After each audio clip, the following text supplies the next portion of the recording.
School Board to order. Welcome everybody that is here and watching us on TV. We do have an agenda in front of us. Jim? I move adoption of the agenda as provided. Okay. Moved and seconded. All those in favor of following the agenda as has been presented, please vote by saying yes. Yes. Yes. Any opposed, no. All right, staff reports. Oh, I'm sorry, recognition of audience. We have not had anybody sign up to address us tonight, so we will move on to the next item on the agenda, and it looks like, David, you're up. No report, so keep moving tonight. All right.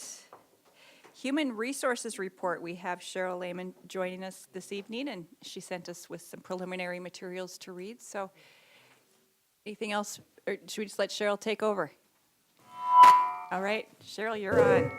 Okay, thank you for having me here tonight.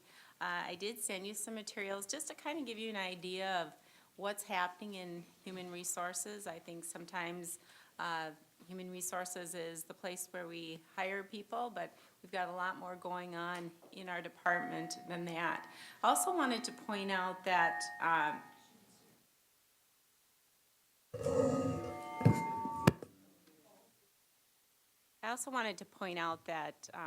we currently have approximately 1,865 permanent or regular employees. When people ask, how many employees do we have? It really depends on, what you're asking. Just for example, we actually distributed over 3,000 W-2s in January. So we have a lot of employees that are coming through human resources and are substitute teachers, substitute paras, coaches, part-time maintenance. Anyone who's getting a paycheck with Fargo Schools, they're going to go through human resources. So our office is kind of the hub. They're the first place that employees come that are hired by the district, and we have a lot going on. For example, in 2013-14, we processed 834 background checks. And to date, we've processed 574 background checks. So all those employees are coming through human resources, and we are making sure that they're safe to be in the schools and that they're legal to work in the United States and filling out various paperwork. I kind of wanted to go through what our focus is for 2014-15. We've had a very busy year. We have a great team in human resources.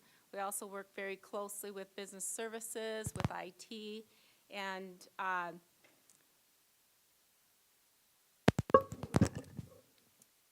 just kind of wanted to outline some of the things that we've been doing during the 2014-15 school year. We started out this summer implementing a new timekeeping system for all our hourly staff. We currently have about 1,000 employees that are clocking their time through a timekeeping system. And the timekeeping system that we changed to is called Veritime. And the reason for that is we have already in our system, and we have for many years had ASOP, which is our absence system, which we use this for teachers to call in and report their absences, and we also use this to assign substitute teachers. But now we can actually allow all our employees, our hourly employees, to go into ASOP and register when they are going to be gone, whether they need a sub or not. So we're using it for all of our hourly employees. And that way, that then rolls into Veritime. ASOP and Veritime are kind of a married company that they both fall under the same company, and this allows us to have a little bit more, it's more streamlined for the payroll process. We worked very closely with IT and business services to make this happen, and I think it basically is going quite well, and we are getting all of our employees to be processed through ASOP and Veritime. We also have been very busy with new hire orientations this year. We start out our new hire orientations in the summer. We do a early bird session for all of our new teachers. So in July, whatever teachers have been hired to date, we will take all of those new teachers through an orientation. It's a 2-day session, and we go through all of our employee benefits, and a lot of the other departments are there as well to go through the various things that the new hires need to know in order to be successful those first few days when those students come back. We also do another session in August. Again, it's a 2-day session, and then we'll do a makeup session once we get closer to school starting. Jolene is our benefits specialist, and she tells me that I told her it was going to slow down once the school year started, but we've had a lot of turnover with our support staff this year, and I think it's, you know, it's a sign of what the job market is like in the Fargo-Moorhead area, and so it keeps us very busy. She's done about 200 new hire orientations this year, so that doesn't mean that we've hired 200, but we maybe have had some turnover throughout the year. The Marzano evaluation implementation, Dr. Agri and Dr. Gross have been really spearheading this process, but HR has been involved as well. We've had a lot of training sessions as we are moving towards implementation the fall of 2015-16, and the administrative one is on board right now. So this has been a process and an exciting process, but also will involve some change for our staff, and I think it's going quite smoothly as we are moving towards that implementation. EdClap elementary staffing, we've been involved with that. Jennifer Schuldeis has been doing the staffing for that, and we have, I feel like we're pretty close to being fully staffed for the K through 5 and also some of the support staff positions. She's right on target with her timeline to have that school staffed and ready to roll by this spring. We're also starting to look at staffing for next year for the retirements that have come in and any resignations that have come in to date. So we will be looking at those and identifying those positions that are a little bit more difficult to fill and getting those posted within the next month so that we can kind of get a jump on some of those positions that we really need to do some recruitment with. Substitute teacher recruitment continues to be a challenge for us. Really, there's not enough substitutes in the Fargo-Moorhead to meet the needs of all the schools in the Fargo-Moorhead area. So we have really tried to hit those colleges, and as those December grads came out, we really tried to encourage them to come to Fargo Public Schools and do substitute teaching for us, and I think we got a nice group of substitutes to add, and it's a nice opportunity for them to get some experience throughout the rest of the school year. We also try to target our retirees and entice them to come back and work for us, even if they can give us a day. It's helpful as we're trying to staff those positions. We've also been working with Gallagher Benefits, which for those of you that are new on the board this year, we contracted last year towards the end of the year with Gallagher Benefits, and they have done an excellent job of supporting us as we are going through various changes for the Affordable Care Act, and also just reviewing where our insurance packages are at. We recently completed an RFP that went to the board a couple months ago for our life, long-term disability, and dental insurance, and those changes were made effective January 1st, and they are in place, and we have done education of employees so that they understand that those benefits have changed as of the 1st of January. Our Health Insurance Committee continues to meet on a monthly basis, and we continue to review the possibility of possibly a consumer-driven healthcare option, high deductible plan, really looking at, is this something where we'd be able to offer a dual option for employees, giving employees more choice. So we'll continue to explore those options, and hopefully we'll come to you with a recommendation fairly soon of what we would like to do, possibly starting next year. Again, the Affordable Care Act continues to be a challenge for all employers, and Fargo Schools is not exempt from that. As a self-funded health insurance plan, our requirements for reporting are challenging. And we are working with our consultant to determine what it is that we need to report and what those timelines look like. And I feel like we're on target with what we need to do. We are looking at the possibility of an online benefit program that could help us in collecting the data that we need to collect.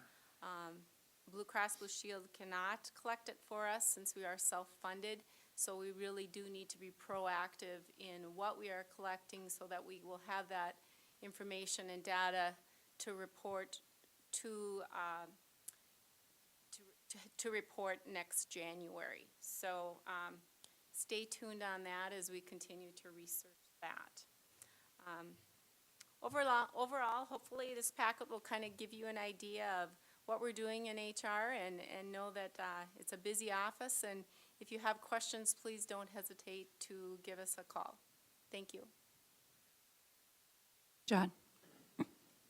Madam President, members of the board, I have two questions, Cheryl, and it's more informative for me than anything. One is regard workforce diversity. Is it possible to track the diversity of our workforce? And a second part of that first question is, to what degree in this changing community melting pot more so all the time, to what degree do we make every effort to diversify our workforce? And I'll come back with my second question after that. Yes, we do track that. That's one of the questions that we ask when an employee is registering with us. They have to declare their nationality and do track that. I feel like we're doing a good job of reaching out, and there are opportunities for employment with us. We are always looking for employees. It is a different world for us right now as far as hiring, and we are always hiring. So I feel like we're giving those opportunities, but always open for suggestions as well. Thank you. And my second question is gender equity. Are there any concerns within the district of equal pay for peer performances, whether somebody's male or female, or how would you summarize that for at least for my benefit? I think Fargo Public Schools does a pretty good job of that. One of the reasons being that we do have a salary schedule for our employees.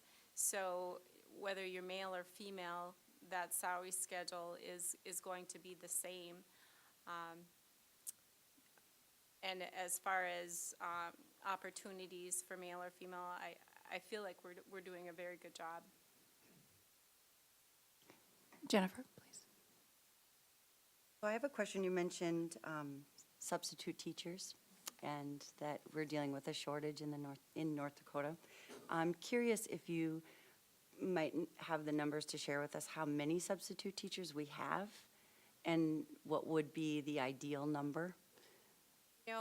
I did ask Brenda Fisher, who is our absence manager, and she said actively right now we probably have about 150 substitute teachers.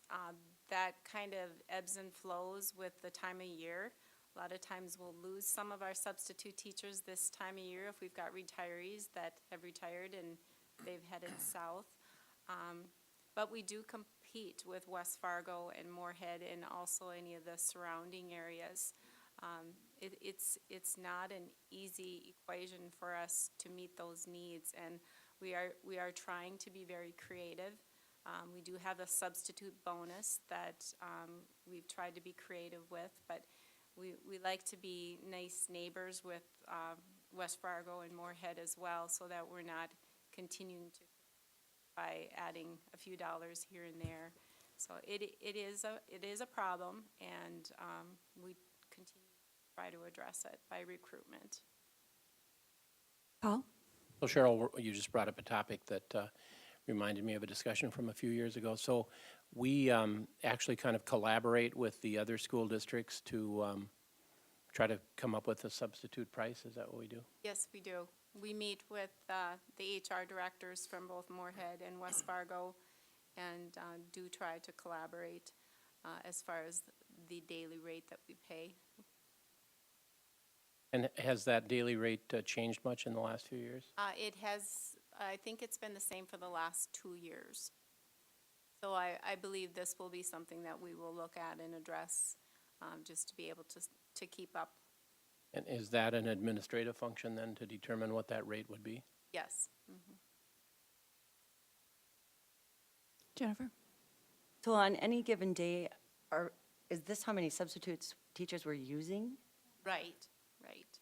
And are we contributing to the shortage by training times and things like that, or is that? Always a discussion. Professional development can be an issue at times. We try to work with it, staying away from Fridays and Mondays, so that we are able to meet those shortages. The secondary schools do a great job when they are short. They can pull teachers who have prep periods and are able to fill those positions. Where it becomes problematic is at the elementary level, especially in the primary grades and special education. Rebecca? So I don't know if the question was answered. How many do we really need? How many do we have an idea in regard to how many we're short? We average about 100 subs a day. And I know that seems like a lot, but when we look at whether it's professional development, or maybe you have teachers that are out for a long-term illness, whether maternity leave or whatever, the needs are there. Does that mean that we have, because I think part of the discussion is we're short subs. So if we average 100, say 100 a day, do we have 100 a day, or is that what we need and we're not, do we need 20 more subs on an average, or kind of, that's what I'm trying to figure out. And I think where the problem comes is we're competing with the other schools. I think substitutes have their favorite places that they want to sub. A lot of times a sub will say, I only want to work on the south side, or I only want to work on these days. So, it just can't guarantee how many we're going to have on a day. We do struggle more on those, Mondays and Fridays, or those days where we have professional development. Jim? I'm just curious, when you say we struggle more on Mondays and Fridays, is that because we have fewer subs willing to work those days, or is that a day where we have more teachers absent due to illness? Probably a little bit of both. And I'm assuming this problem will only grow with all the new schools and all the students. Yeah. And also last year, West Fargo, I think they hired about 120 teachers last year. We hired about 75. So, pulling from that pool of substitutes as well. So that's why it's so important that we continue to recruit with those new grads that are coming out, and providing those opportunities for them. Any other questions for Cheryl? Thank you for your time. Thank you for all you do. On to Dr. Gross with the Student Mobility Report.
from Minnesota, then also those from West Fargo and North Dakota. And then that same pattern continues as you look at the transfers out.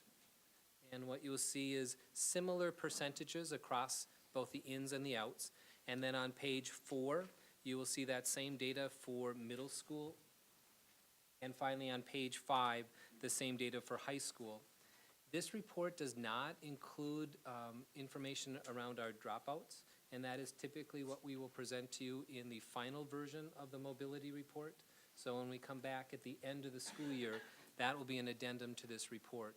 But this is a picture of our students transferring in and out for that first semester.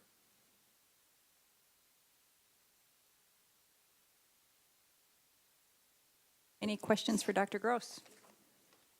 Okay, thank you.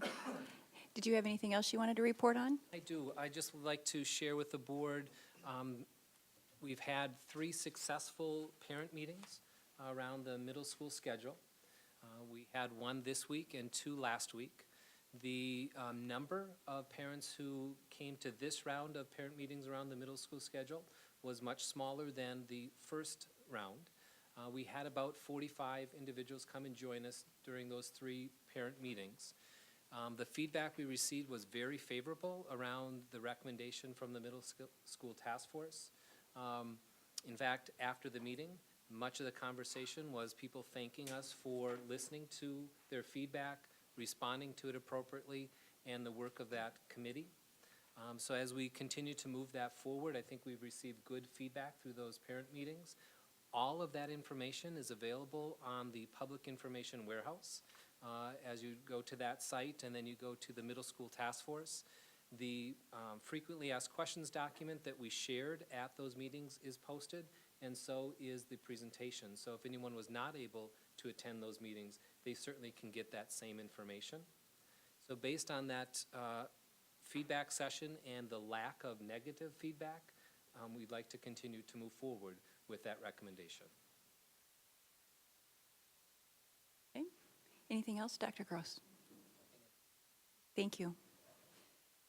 And we have Dr. Schatz, strategic planning update. Okay, night of reports. Strategic planning, I thought I'd be further along with this than I am with the strategic plan process. At our last meeting, actually, we had a really good meeting, and I think what happened was I threw all the wood on the fire to see what the response would be, and we had come to consensus on a mission statement, of which I'll read to you now, but this is not official yet. So, educating and empowering all students to succeed. We're going to be working on a vision statement next, and what we've been struggling with is core values. And so we started out with about 15 core values from a list of about 60. And we got her down, and then we got it to 9 core values. And the last time that we met, that's what a lot of discussion was surrounding, was those 9 core values. And so what I'm proposing to the group this week, and I'll be working with them interactively through some emails, is how can we get the core values down to about 4? And then all the supporting documents of strategic initiatives, goals, and results would fill in so that we don't have so many core values. And I think we're getting close to that, and I think the committee is going to be, will be able to get there. Really the big work right now is to get those core values identified and then to get our vision statement developed. Once we do that, then we can get into the minutia of all the different areas of core values and how do we define that, and then most importantly, how do we define results and all of those things. If you remember back when I first reported to you about this process, when we started talking about how do we encompass everything so that everything fits in, I think we're getting close to be able to do that, to take the long-range facility plan, financial planning, all that we do in a district, and then also using the advanced data accreditation process to really measure how we do as a district from top to bottom, from governance to kids working in a classroom with a teacher. And that's really the goal, and that's why this process is pretty complex. If we were just doing academics, you know, that would be pretty easy. We could just get right to it. So we're trying to meld all those things together. And so I think that's my report to you, is that we're getting there. It's a process. We have 54 people on the committee yet. where our attendance is still good. It's a committed group, and they're doing a really nice job. So I'll keep you informed. Our next meeting is the 23rd of February, and hopefully we'll be able to get some more things put in place here and a little more concrete. And at that time, then I'd like to come back to you and say, okay, here's where we think we are, and then have a little bit of a discussion with the board to see if we're going down the right path. So. Madam President, Dr. Schatz, last meeting we had a communications report, and one of the topics broached was documenting with videotapes and so on for posterity's sake and for the future what we do. Is there any recording of this process going on so that when we down the road explain to the public the strategic plan and how it evolved, that there can be some visual to it, anything like that going on? All sorts of visual. It's on the public information warehouse. Every meeting is documented there. Materials handed out to the group, any kinds of the agenda. We're doing minutes, so there's minutes there. We don't have an audio because actually they're working at 7 different tables. It'd be pretty hard to do that. That's what I mean, is audio visual. Yeah. So when, if ever we go into the community and give a presentation, we have something we could, or share that would just kind of show a bit of it.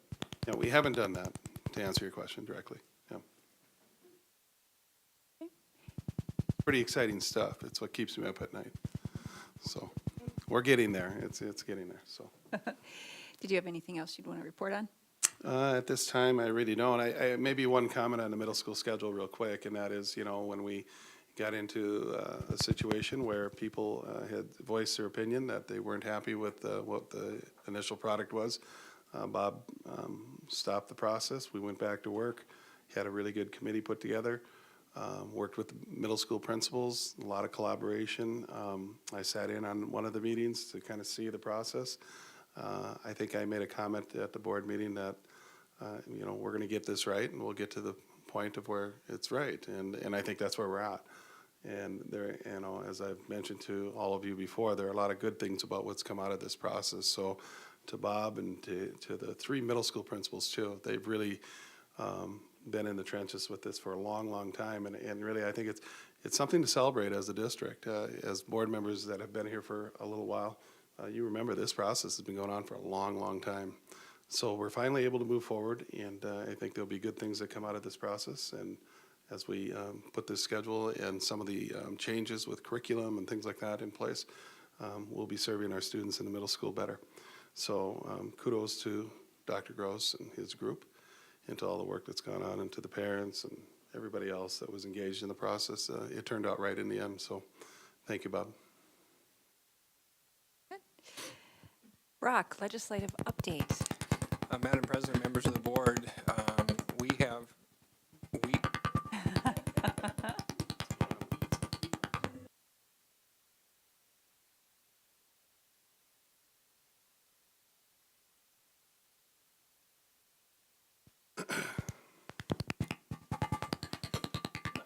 I don't have my squirrel mic, that's the problem. My microphone used to say squirrels on it, it doesn't anymore.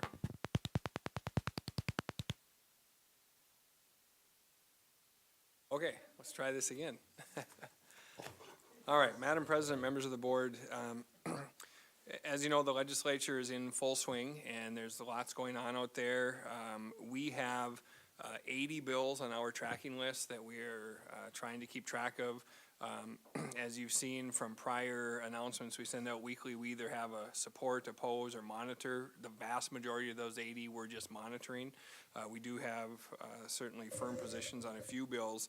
Tonight I just want to give you a few highlights of bills we've discussed on a weekly basis that I've sent information to you on, some things that have happened, and then obviously as we prepare to go out to Bismarck next week for our legislative breakfast, there will be more action that will probably be happening in the next few days and leading up to that. So just a few highlights, and then I can try to answer questions if you have any on specific bills or things that you're hearing out there. You may have seen or been following in the paper and elsewhere, House Bill 1195 is the bill that would allow concealed weapons in school buildings with the permission of the governing body. That bill passed the House and will be going to the Senate. A very similar bill passed the House last session and was defeated in the Senate. But that bill has passed and is moving on. And the primary focus and crux of the arguments of those that support that bill are about the rural communities where you don't have police departments readily available that would respond in the same type of manner that you might have in a Fargo or similar community, or that don't have SRO presence in their buildings. But again, that's the current status of that one. 1216 is the real-time payment bill. I was out and spoke about that. That's the one that would pay school districts based on a September reported fall enrollment or the prior year's ADM, whichever is greater. That bill has now been referred to appropriations, so it has not been on the floor, and there hasn't been action out of committee, a vote out of House Education, but it has been referred to appropriations to get a fiscal note for the bill. House Bill 1218 is the ending fund balance bill. That's the one that would restrict ending fund balances of school districts. That is focused only on school districts, not on any other state agencies or political subdivisions. There was a hearing on that in late January, mid-January, and there's been no action in the committee at this point. I'm assuming that they're doing work on these bills, but there's been no formal vote or action by the committee. And then, of course, 1461 is the Common Core bill. We had a team that was out there and testifying. It saw nearly 5 hours of testimony in committee, and that bill is still being worked on as well.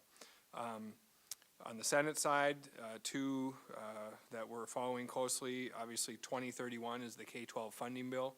And that has seen some amendments out of Senate Education and has been passed on to appropriations with a unanimous do pass out of Senate Education. So now it's in appropriations hands to take a look at and get the fiscal note put together and get it ready for the floor.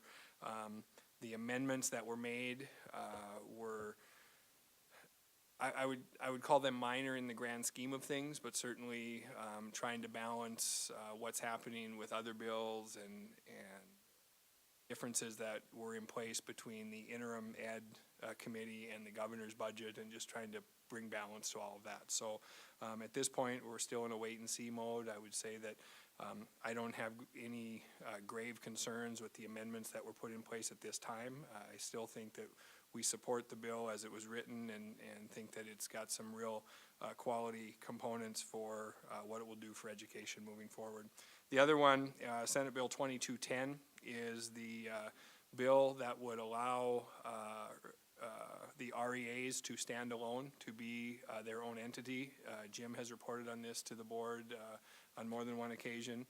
We're working certainly with SEEK and the work that we do with them, but REAs may have come to a place in their evolution where they are large enough organizations to be a standalone organization, and as Jim has reported to you in the past, the problem with that is standalone as what? Nobody really identified that, and this bill would give them an official status that they could, a legal status that they could break out on their own and be a standalone entity. That has also passed the Senate and will be moving on to the House following crossover.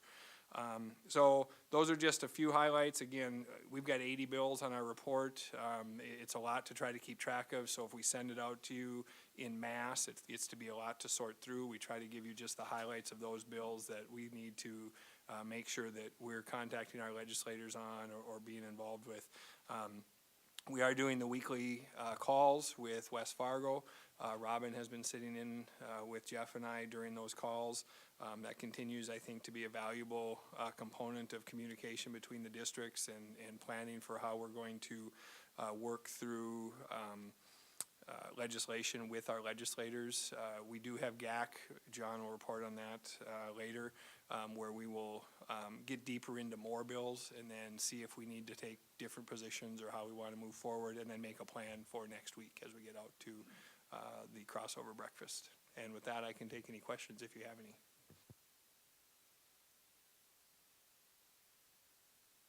Looks like no questions. Any other items to report on? Brock? Not at this time. Thank you. Rachel? Thank you. I would follow up to what Cheryl referred to with the work of the Marzano tool that we've been working on for both our teachers and our principals. And David Marquardt also sits on the committee that's been working on this. Last time I had shared that we've released a website for our staff internally on the employee portal. There's a new addition along with the talking points that we've been releasing just for clarity. We are working on a series of presentations for the principals to go back and share in preparation for next fall, when we are officially all into the evaluation tool in September. And there's a series of 3 presentations that we are creating as a committee and then having the principals work back with their staffs. Bobby Olson at Madison is part of that committee, and he did the first presentation, and we went out and videotaped that and have put it out for staff if they were absent, weren't able to be there at any of our buildings, or for principals to watch it before they were on stage themselves. But it's just been a great way to have it as a document of what we've done in our process as we bring on new teachers in the future. And then Dr. Gross and I and Cheryl have traveled up with 12 of our principals, and we're collaborating again with Grand Forks. So we were up there in February, and we go again the first week in March. And it's been fun to watch our principals who were there in the fall and had no language and were listening, and really the deer in the headlights look. And when we were there in February, we're contributing and in some cases having conversations of how they thought maybe the answers that the Grand Forks group had was maybe an error.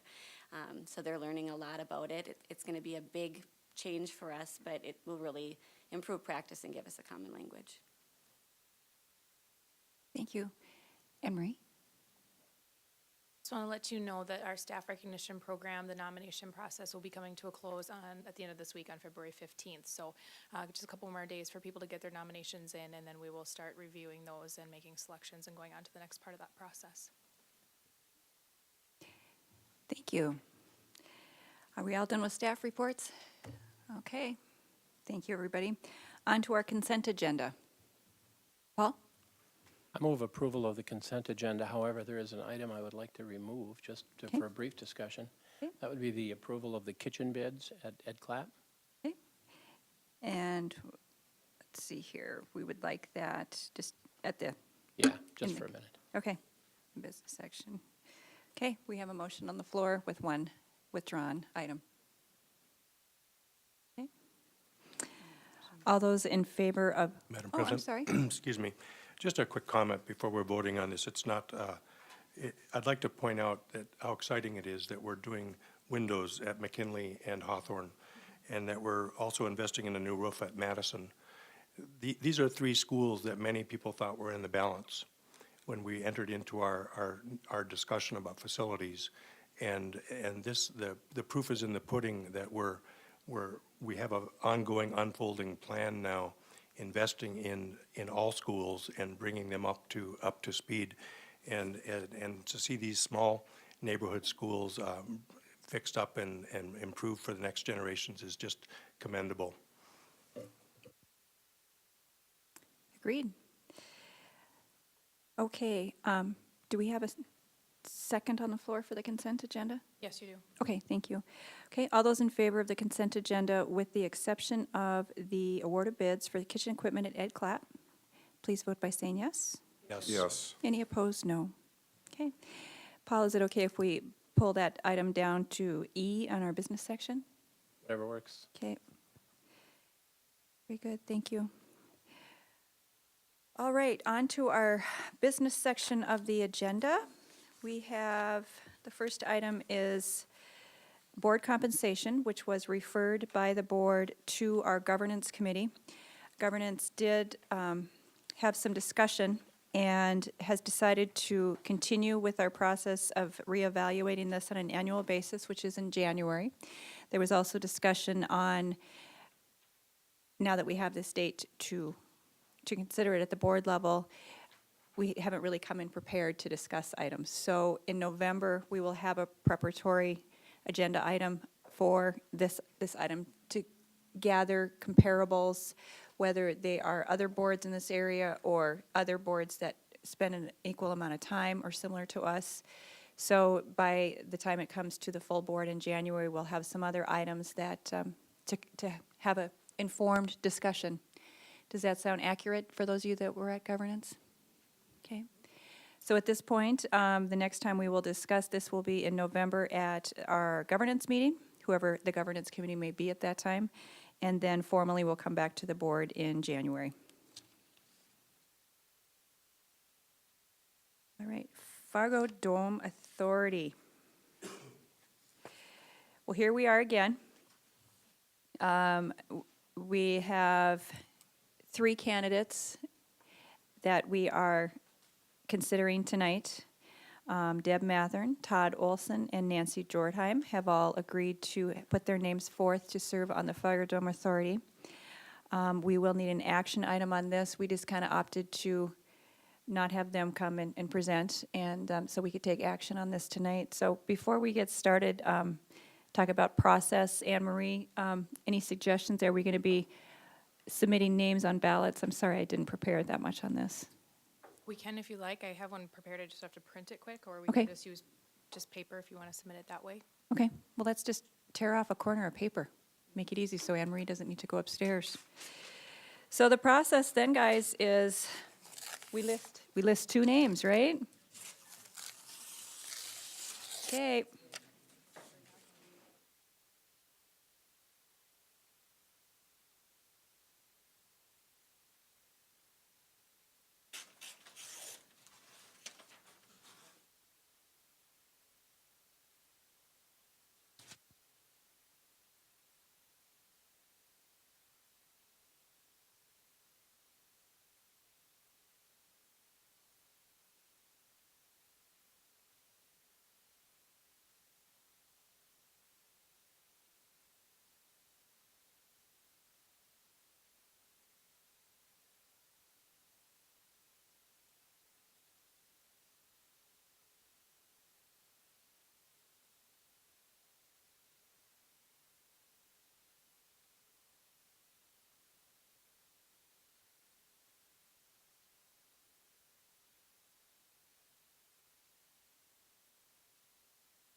Okay, We After have some counting the results. votes, Nancy Jordheim and Todd Olson would be the 2 nominees that you would be sending forward to the city commission. okay.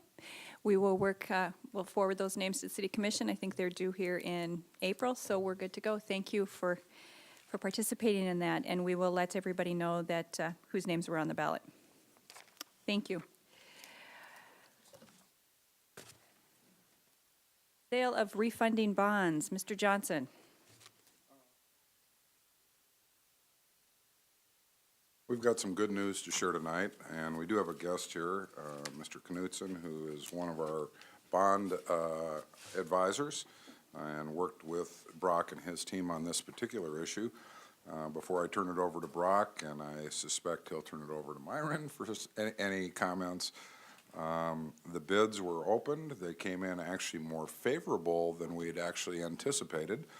And assuming that we go forward and authorize the resolution, which we need to do tonight if we're going to take advantage of this, The net savings to the district over time will be about 2.2 million on this particular refund, and that will equate to about 185,000 of additional dollars in our operating budget that won't be going to service our debt and can be applied back to other program needs of the district. So I know Brock's pretty excited to have the 185,000, and I think we will be too. So with that as an overview, I'll turn it over to Brock, and he might have some comments, and we have Myron here to answer any questions you may have too. Yeah, Madam President, members of the board, and I think I'd just ask Myron if he'd like to step up to the podium. Myron Knutson from PFM, as you recall, we did select PFM to help us with this refunding, and this is the final step of this particular process. I certainly just want to publicly thank Myron and his organization for the work they've done, the questions they've answered. We've done some updating of our bond rating with 2 different agencies that they've helped us with as well. So maybe, Myron, if you have anything to add to the particulars of this refunding itself, and certainly, as Jim said, good news for the board as we proceed. Sure. Good evening, board members. Yes, as mentioned, great results from the bids this morning. The gross savings were over $2.2 million. You might recall on some of the projections, the savings were about $1,850,000. So it came in about $350,000 better than anticipated. Rate went from about $140 a year to about $185 a year in savings. As Brock mentioned, we did get a rating on these bonds. The district is rated AA3. That's the same rating they've had in the past. Excellent rating. You might recall again that the way the rating system works, AAA is the best, then AA, and down from there. So that's certainly a very positive factor.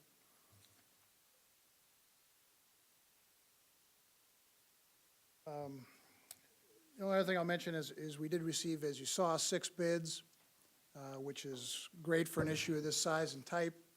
The low bid from Wells Fargo is an excellent market rate bid. We took a look at other bids in the market here this week, and so we would certainly recommend that you accept the low bid of Wells Fargo. Linda? I have a, excuse me, quick question about the bond rating that you may or may not have an answer to, but one of the concerns that we have about a bit of legislation moving forward about ending fund balance is a possible effect it may have on our bond rating so that we can't see these kinds of savings in the future. Do you have any kind of professional opinion on that, if that concern is merited? Sure. I mean, from the rating agency's perspective, they're always interested in fund balance. It's one of the big things they look at. And the larger the fund balance you have, the better, because they, of course, assume the more cash you have, the more resources you have to fall back on in the event of any shortfalls. The board, as I recall, has a policy of maintaining at least a 15% fund balance. So the rating agencies have factored that in to their rating analysis. Obviously, if it's better than that, that helps you. I don't think you'd want to drop lower than 15 because I think at some point that may risk your rating dropping down into a lower category. Okay. Jim? Just to advance this agenda item, I'm going to make a motion that we adopt the resolution authorizing and establishing the terms of the limited tax school building refunding bonds, Series 2015, creating a sinking fund, therefore, and pledging taxes for their payment. Second. Okay. Any other discussion? Okay. Anne Marie? Paulson? Yes. Strand? Yes. Benson? Yes. Boyd? Yes. Goldenberg? Yes. Johnson? Yes. Knutson? Yes. Myers? Yes. Nelson? Yes. Go ahead, Brock. Madam President, members of the board, I would have one final piece, as it was asked at the last meeting when we approved authorization to move forward. We are working with PFM. There is likely going to be a second refunding that we're pursuing where we would do a partial refunding in this spring and then the balance of that particular bond in I believe it is, which will show us some additional savings. Jim introduced that as a two-part refunding option, really as phase 2 of us working toward a long-range financial plan. So we will continue to work with Myron and PFM. We'll pursue the second refunding in the coming months, and we'll be bringing that back to you. It'll be a two-step process, just as this was, authorizing the reissuance and then the sale of the bonds once we do them. Myron? Yes, I would just add that district can do $10 million of that refunding this year. We're talking about the 2008 bonds, which aren't callable until May 1st of next year. District can do an advance refunding of a portion of those bonds now this year, up to $10 million. They'd still be what are called bank qualified, which gets you the lower rates. So it does make a lot of sense to get that portion of those bonds done this year, probably sooner rather than later, to take advantage of both the low rates in the market and the bank qualification. Right now, the estimated savings on that are probably something in the range of at least $1.5 million, maybe upwards of $1.8 million. And when you get ready to do the balance of that refunding next January, you're probably looking, assuming rates don't move up too much, you're probably looking at least another couple $1 million in savings on that portion. So overall, you could be looking at something upwards of $4 million in savings refunding those 2008 bonds, a portion of them this year and then the balance of them in January. And after you refund those bonds, we did a little calculation based on the remaining capacity in your building fund levy. Have capacity after those refundings issue somewhere in the range of about $23 million of new building fund bonds if the district wanted to.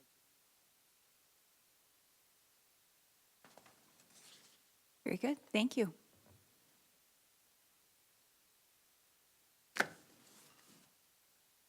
Policy monitoring reports, we have ELs 12 and 13 in front of us. Maybe we can take these together. Were a couple comments. Were there any other comments or suggestions before we file these? Rebecca? I just thought I would illustrate a little bit in regard to the comments that I made. And I talked to Dr. Schatz about them today. We had a good conversation, right? So, so basically it was in regard to number 4 on the EL 12.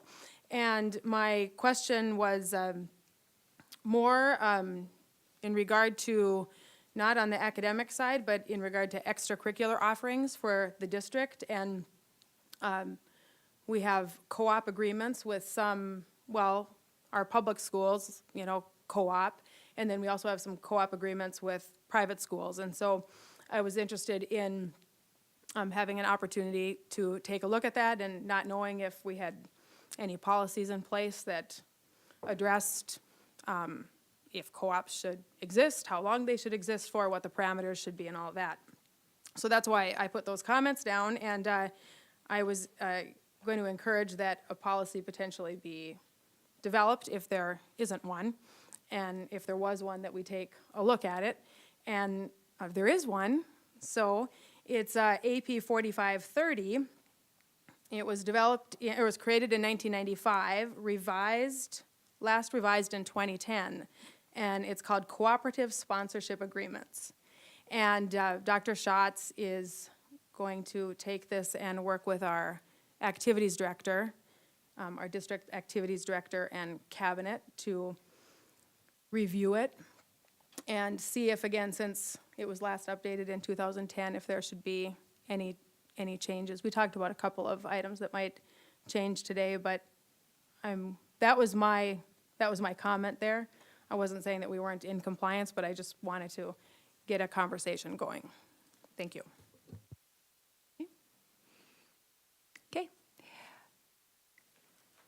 I move that we accept reports on EL 12 and 13 as written.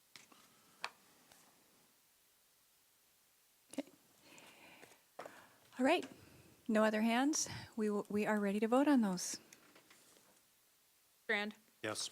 Benson, Yes. Boyd, Goldenberg, Yes. Johnson, Yes. Knutson, Yes. Myers, Yes. Paulson, Nelson. Yes. All right, and now we have the agenda item that was pulled from our consent agenda, which is the award of bids for the kitchen equipment for Ed Clapp. Paul? You know, I was just reviewing it and had a couple of simple questions, and certainly no problem with the bid at all. And Brock, maybe you can enlighten us on this. Cullinex, the bidder for the kitchen equipment, have we used them in the past? Members of the board, Paul, yes, Cullinex is one of the groups that Deb Labor has worked with in the past for some of the equipment. I don't know to what extent, if you look at the mass of what we have within the district. But as you see, they were the only ones in this particular case that put a bid forward, is a source we have used. Is that unusual that we get just one bid in an area like kitchen equipment? Members of the board, Paul, I think it depends on what we're bidding. And so I would have to visit with Deb on which items in particular. Certainly as you're equipping the entirety of a new kitchen, there's going to be several items that you're looking at. I would have to visit with her and determine which items were we looking at. It may be a case that Cullinex is the primary provider of a specific type of equipment we're looking for, so maybe they're the only ones that, obviously in this case, they were the only ones that bid. So that does happen at times, much like it happens in construction places where we might get one contractor of a certain type of contract we're looking for. And really, that's the only reason I pulled it out, is that I was a little surprised because I know there are some competing firms who do that, who've done a fair amount of work with the district over the years, and to only get one bid on an item immediately, you should anyway have some flags raised. We probably don't usually, but I think there should be, because one bid, having been in the bid business, you really have no idea where that is. You know, it could be 20% high, 20% low, or whatever, and we don't know. And that's why it was hard for me to just, on a consent agenda, vote for that without some further input. I don't know that we really got any, you know, the substantive further input in terms of why there was only one out there. And so, you know, I don't know if you want to delay that and come back with more information, or if we just want to say, oh, anyway, let's vote for it. I mean, we put it out for bid, right? And any contractors interested were able to put in a bid for it. I understand your concern, Paul, about you have nothing to compare it to. But if nobody else bid, and, you know, nobody else bid. Well, let me give you an example from the bidding world, how you can ensure that you have one bidder. You can specify certain products or certain timetables, or only allow certain things to be bid. I don't know that that happened, but there's lots of ways you can end up with one bidder if you want to. And you can assume that since we only had one bidder, must be only one group interested in it. But that's not necessarily the case. I'm just bringing it up because I think anytime we spend $106,000, we should at least have an analysis of it. Okay, John? Madam President, Paul, we've had many instances of one bidder, like playground equipment or fencing, things like that. But it's a legitimate question to ask. However, I'd be uncomfortable sending this back in any way or delaying it, where we'd, on the other hand, compromise the bidding process and take a public bidding effort and letting the numbers out, and all of a sudden, I'd be just concerned about how we'd compromise the process if we were to do that. Jim? You know, I'm going to make a motion that we accept the bid from Cullinex in the amount of $105,844 for kitchen equipment at the Ed Clapp Elementary School, and issue a purchase order accordingly. Okay. Motion's on the floor. Any further discussion? Jennifer? Might there be any recent comparables from other buildings that could answer that question? Don't know. Well, maybe we should let Brock answer that question. Yeah, Madam President, members of the board, we have not, I guess the most recent thing we could go back to would be Davies, when we opened it, and what we did in totality of the kitchen there. That was 4 years ago now when we have opened that bid, so that would be our most recent comparable. And if that's the board's desire, we can certainly do that. We aren't typically re-equipping kitchens throughout the district. I mean, there is replacement cycles for certain equipment, but also a lot of the equipment we have in our kitchens are built to last, and we have them for quite some time. But that would be the most recent item we would have, which would be 4 years back. Okay, Jennifer, follow up? So based on your experience, Brock, and all of the bids that you've seen, there were no red flags. It seemed reasonable in terms of the number. Yeah, Madam President, Jennifer, as Paul says, certainly you can say, we want a black microphone with a blue light and a soft tip, or similar comparison. What I can tell you is, we try to be as competitive as possible, and we want to get the best price for the district and the taxpayers. Now, do we have products we use that have stood the test of time and have proven to be high-quality products, and we want like products? Yeah, there are times when we bid, we do that. In this particular case, did we say, this is the box it must fit in and we will accept nothing else? No. I mean, we put it out for bid to try to get a competitive bid. And if others don't bid, that will happen. I certainly understand the question. I also want the best price for the district and for the taxpayers. I feel that we did a process that was legitimate and gave people an opportunity to bid, and only one company did so. Any other questions for the motion on the floor?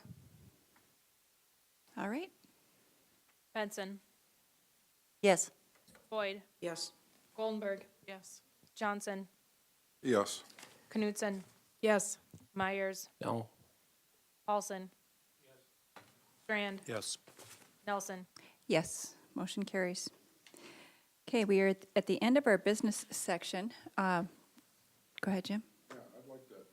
I'd like to make a suggestion that I assume we're going to go on a short break, and when we come back, we go to the executive session before we go on with the rest of the agenda, because I know Cheryl, for one, is here to help us in that executive session, and you know, thinking about her schedule and her evening, it might be nice if we move that to our next business, or next item.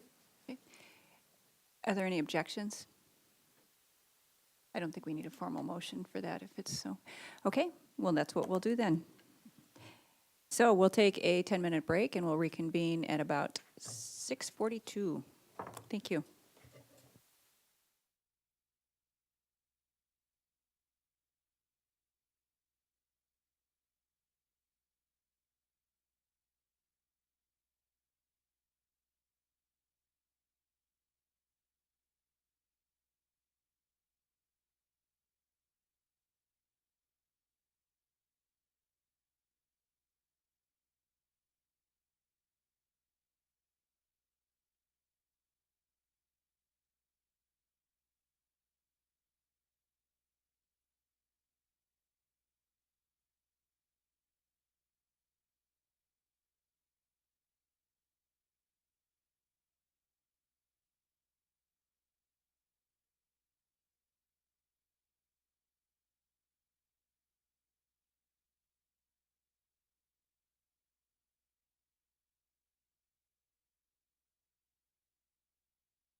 Okay, we are back in session in order to go, Jim? I'd like to move that we go into executive session for the purposes of discussion of negotiation strategies as permitted under North Dakota Century Code 44-04-19.1. Okay, I suppose we need a roll call on this, don't we? Boyd? Yes. Goldenberg? Yes. Johnson? Yes. Knutson? Yes. Myers? Yes. Paulson? Yes. Strand? Yes. Benson? Yes. Nelson? Yes. We are in executive session. As long as they're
Okay. Technology's ready to go, so we're back in session. Next section on the agenda is the board reports, and we have committee liaison and correspondence reports. So let's start with Jim this time. First of all, for planning committee members, I have a feeling we are going to be calling a planning committee meeting probably for Thursday or Friday of next week.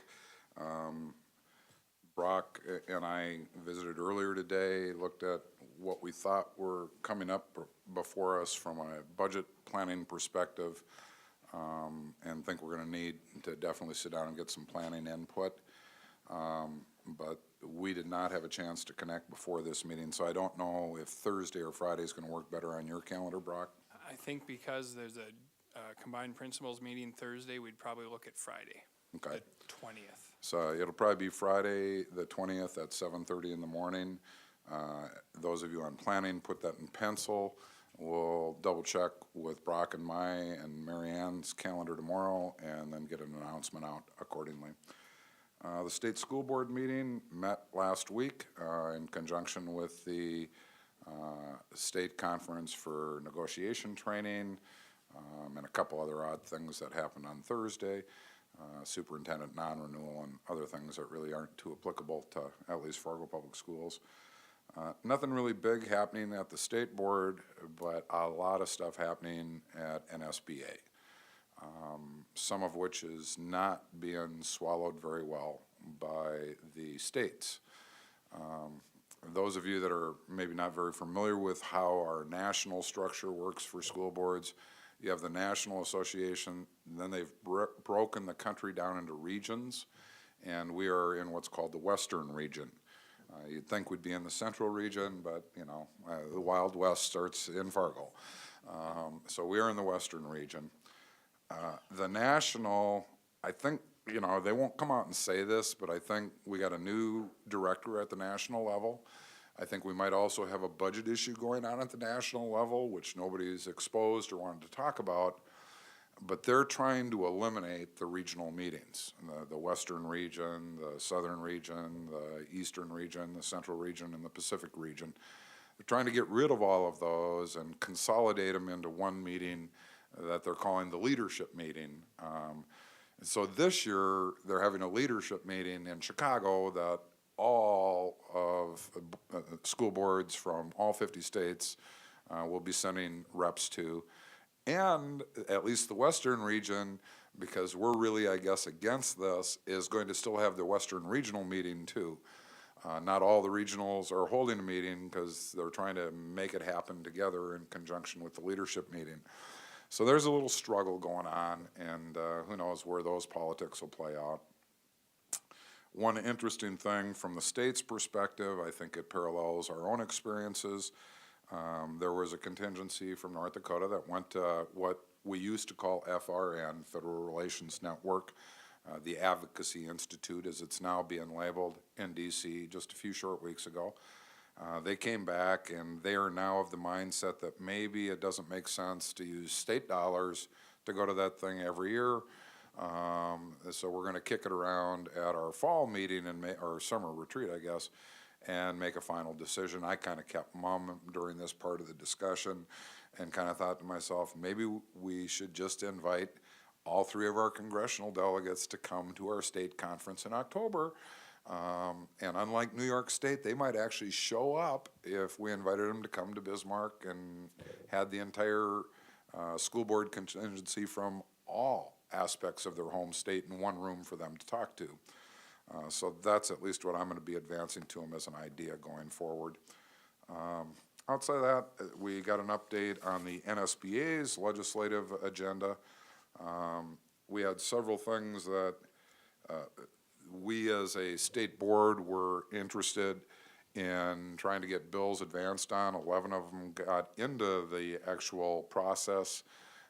One has been shoved off to a study committee. The rest are moving forward, at least in positive notes right now.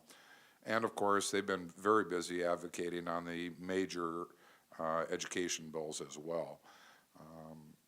And I think John Martinson has been given an extra dose of blood pressure medication now, following the Common Core and the conceal and carry debates, neither of which was he too happy about, but so be it. And that's it from me. Madam President, GAC will be meeting at 11:30 tomorrow. So if you are attending, it's a lunch meeting. Then we, of course, have the crossover breakfast Tuesday morning in Bismarck. We will be discussing the attendance of legislators at GAC tomorrow. And it's my general sense we may need to reach out to our assigned legislator role liaisons and see if they're coming or encourage them to come. I hope we don't like dwarf them in numbers, in size, so we'll be kind of keep an eye on who you're communicating with and see if they are coming or not, and so that it's a worthy result. I have my Madison Elementary engagement. Thank you, Dr. Agri, for helping me arrange that. That's on Monday, and that's it. Thank you. Okay, I attended, let's see, three meetings. Well, one concert, 2 meetings and 1 concert. So, the last week, the strategic planning meeting, I attended as an observer, and that was it. I just wanted to thank the group again that shows up repeatedly, as Dr. Schatz has said, for those meetings. But it was really exciting to listen to the discussion on mission and core values, and the group is really engaged, which is very, very fun. And coming from a marketing and advertising and communications background, this is just like I eat this stuff up, so it's great. And I saw dueling orchestras last week at Carl Ben, the elementary schools, and then the Carl Ben Chamber Orchestra performed. So the 5th grade orchestra students had the opportunity to, go into Carl Ben and look at the big school and see how what they're going to be able to learn and how they're going to sound after an additional year or 2 of practicing their violins, their string instruments. And then the middle school schedule change, I went to the one at Carl Ben on the 9th, and it seemed like there were about 15 or 20 there, and yeah, I agree that it was a good, positive meeting. There were a couple of suggestions or just maybe concerns in regard to like early morning when all the kids come in. What's going to happen with those kids? But it's obvious that there are plans to figure out if the school opens, say at 7:45, and school doesn't start for almost another hour or so after that there obviously are going to be plans to put into place so that there aren't a number of kids just kind of sitting around doing nothing. So it sounds like the concerns have been taken care of. And I've also heard that from some other groups of individuals, parents that have middle school students that are engaged and understand that there has been a discussion going on in the community and have appreciated the fact that there's been even more discussion, just to come to resolution. And I just wanted to say that the artwork in here is beautiful by Fargo Davies students, and recognize it right away when you walk in here because it's bright and colorful and fun. So thank you. I think I know somebody who wrote a piece for the Carl Ben Eielson Middle School Orchestra. Jennifer? So we got the update tonight around the Health Insurance Committee from Cheryl, so there's really nothing to add there. My elementary engagement is scheduled for March 5th at Lincoln. And then lastly, I just wanted to take this opportunity to thank Dr. Gross and administration for their collaboration and partnership with parents and teachers and the community, and taking that additional feedback and time to get the middle school schedule right. And I attended the meeting at CBE on Monday night as well, and I agree.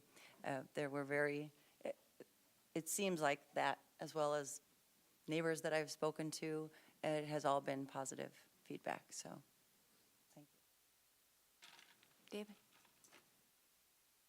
I set up my visitation at Longfellow, as has been requested, with, I believe, Susan. Is Susan the strategist up there? Had a nice conversation with her. And then I called John Nelson at Ben Franklin to set up a visit with them. And he told me about something really I thought was kind of cool that they're doing up there. Twice a month, they have homework diner. And he explained that from 5:30 to 7:30, local chefs will come in and prepare a meal for the kids that come. And the last 3 times, it's been the Beefsteak Club, and this next one is going to be Hodo. So I think I will probably go see what's going on at the homework diner. But he said it's really cool. He said the last week they had probably their lowest attendance, and they had 20 kids there. The teachers come in, they sign up on, and come in, and it just shows what our staff is doing, and it's truly commendable because this is way above and beyond. And then, excuse me, on Friday, 3 of us were out at the negotiation seminar, and Jim failed to mention the part that he took in the discussion. He was given a very, very brief half hour, and he laid out to the people there about the clearest strategy for determining what your new money really is. And I don't know how many times he stressed, if you don't know how much money you have available after the lanes and steps and everything, you're going to end up negotiating the budget, and that's not the purpose of negotiations. He really did a good job, and there were many, many comments about how they simply never thought of that. I mean, it was good. Thank you. It's really fun to hear about all the interesting activities going on and all the people who get to report about them. It's neat to hear about all those things. I don't have anything else to add, but I just wanted to say it's fun to hear about the things that you're talking about. Thanks, Paul. I'm sure I will have something someday to add. But tonight I don't. Tonight. I'm happy to be alive, actually. I wasn't able to report, I was absent last time, so just that the negotiations, as we've heard, met with our first joint meeting. Then I attended the Community Development Committee at City Hall, and I meant to bring something to share with everybody, and I'll try to remember to bring it next time. From time to time, we talk about, wouldn't it be great if the city were doing more to help encourage development and redevelopment and so forth on the north side? And I think it's once a year or twice a year, they give us a map with all the dots and what projects have been done where, and I thought this group would be interested in seeing that, so I will get printouts of that and bring it to the next meeting. Communications met yesterday, and the focus of our meeting yesterday was the upcoming communications audit, which is happening in-house on March 9th and 10th. Our next communications committee meeting will be March 9th, that's Monday at noon. And the main purpose of that will be to meet with the auditor, Bob, whatever Bob's last name is, sorry, Bob. That will be his opportunity to talk to board members in an informal manner regarding the communications. Between now and then, you will all get a survey that he creates specifically for the board with questions. And I urge you to please take the time to fill it out. And there will be a portion of the survey where you can write personal comments, not just tick a box for an answer. Especially if you're not on communications or not able to come to that meeting on March 9th, that's your real opportunity to make comments that will help him in his audit and in terms of what he does for us and get the advice he gives us.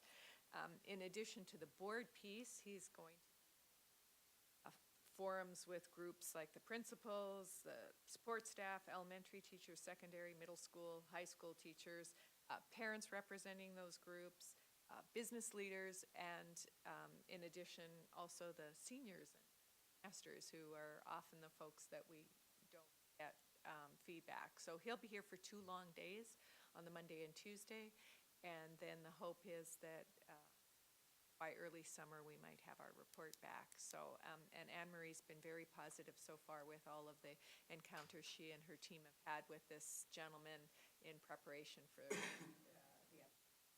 so please mark your calendars, especially all the communications committee, Monday, March 9th at noon, and it'll be.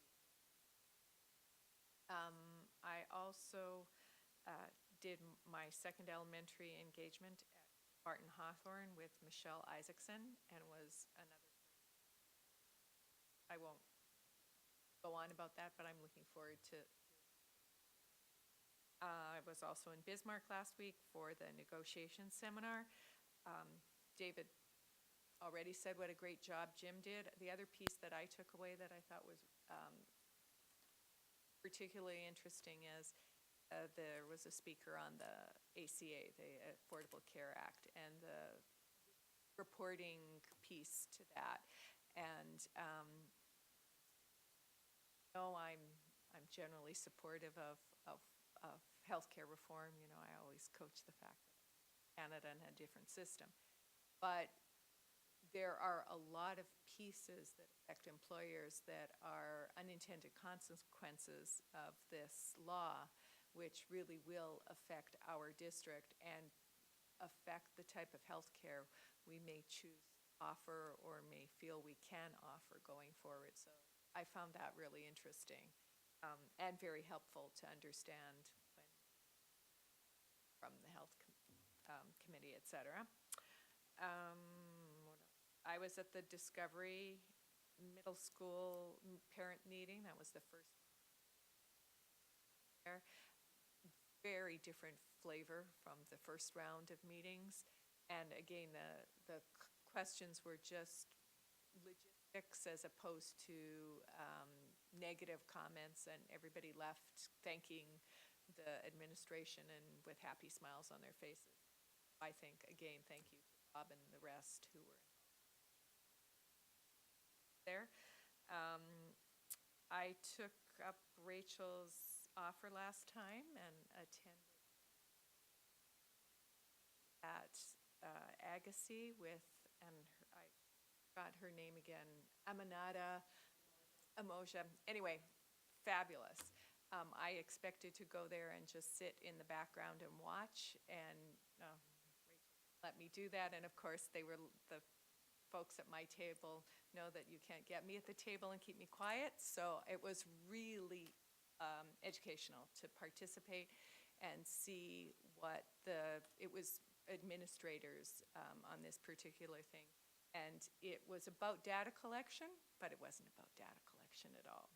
It was it was about the diversity of our population and how we look at our population and how we look at it.